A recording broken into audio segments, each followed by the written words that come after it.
My cousin demanded that I give her my house as a wedding gift.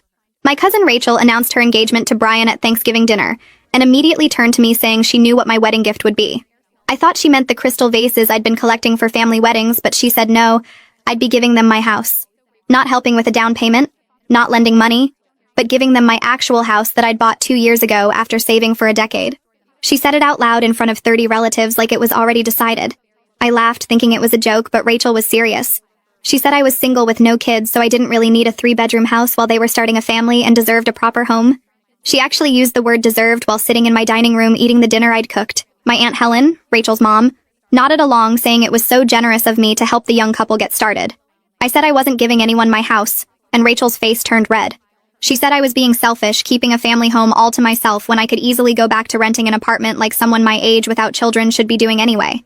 She actually said those words to me, a 31-year-old homeowner, while she was 26 and living in Brian's mom's basement.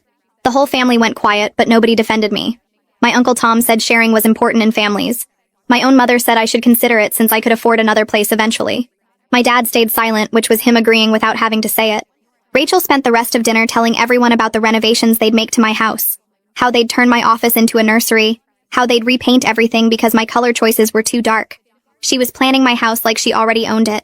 After dinner, Rachel pulled me aside and said she'd already told Brian's family that I was giving them a house as a wedding gift, so I couldn't back out now without making her look like a liar. She said his parents were so impressed that her family was generous enough to provide housing.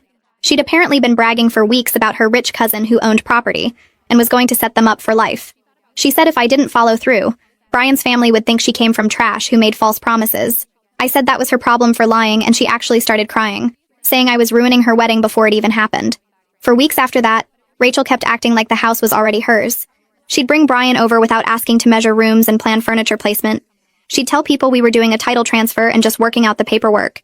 She had mail sent to my address claiming she was updating her information early. She even told the neighbors she'd be moving in after the wedding and asked them about the neighborhood association rules. Brian's family started contacting me about the house too. His mother called thanking me for my generosity and asking about property taxes. His father sent me an email about transferring utilities and whether the roof had been recently replaced. They were all discussing my property like it was a done deal. Rachel had convinced everyone I'd agreed to this insane plan. The breaking point was when Rachel sent me a realtor she wanted me to use to handle the transfer. The realtor, Diana, called me confused because Rachel had said I wanted to gift my house but hadn't provided any documentation proving I owned it or agreed to this. Diana said she needed to see the deed and my written consent before proceeding. That gave me an idea. I told Diana I'd bring everything to Rachel's wedding planning party that weekend.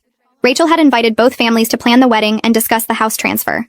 She'd made it a whole event at Brian's parents' house, catered and everything.